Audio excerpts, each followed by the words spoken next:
For 30 years, he sent people like him to prison. Now, a retired judge is trading as gavel for a ledger to help a convicted thief launch a legitimate business. Can the man who lived by rigid law learn that true justice is found in redemption rather than a prison sentence? Judge Arthur Vance spent a lifetime behind the bench, his world defined by statutes, evidence, and the finality of a gavel strike. His career was a monument to order, a fortress of principles where right and wrong were as clear as black and white. Then he retired, and the silence of his days was deafening. The structured world of the courtroom was replaced by the unstructured quiet of a life without purpose. That's when Leo, a man whose rap sheet Arthur knew by heart, walked back into his life not in handcuffs, but with a business plan. Leo had done his time. He'd repaid his debt to society for a series of petty thefts that had landed him in Arthur's courtroom more than once. But society wasn't finished with him.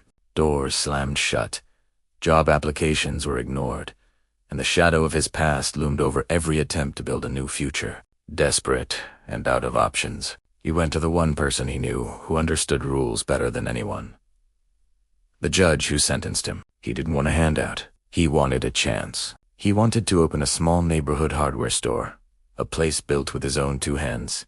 Honestly, Arthur was skeptical, to say the least. His entire career was built on the premise that actions have consequences. He saw Leo not as a reformed man, but as a risk, a liability. Yet, there was something in Leo's eyes, a desperate fire that Arthur recognized not as criminal intent, but as raw, unyielding ambition. The same ambition that had once driven Arthur to law school. Against his better judgment, against every instinct honed over decades, Arthur agreed. Not with a loan, but with his time. He would help Leo navigate the labyrinth of permits, finances, and regulations. He would trade his gavel for a ledger. The first few weeks were a clash of two worlds. Arthur approached every task with the meticulous precision of a legal proceeding. He cross-examined suppliers, debated zoning ordinances, like a prosecutor, and drafted a business plan as detailed as a court filing. Leah, on the other hand, was all instinct and street smarts. Ake knew people, he knew how to negotiate, and he had a gut feeling for what the neighborhood needed. He saw a community. Arthur saw potential legal challenges. Their partnership was a constant friction between legal precedent and human redemption. This supplier's contract has a loophole in the indemnity clause, Arthur would declare, pointing a stern finger at a line of text. Leo would just shake his head and say, "Yeah, but his cousin runs the diner down the street. He won't cheat us. It's about trust, Judge."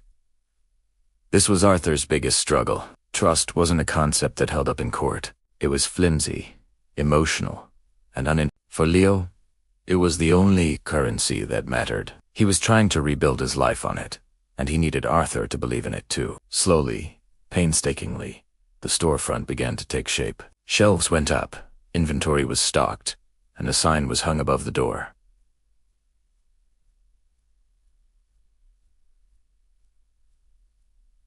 Leo's Fix-It Hardware. As they worked side by side, painting walls and organizing stock, the rigid lines between judge and ex-con began to blur.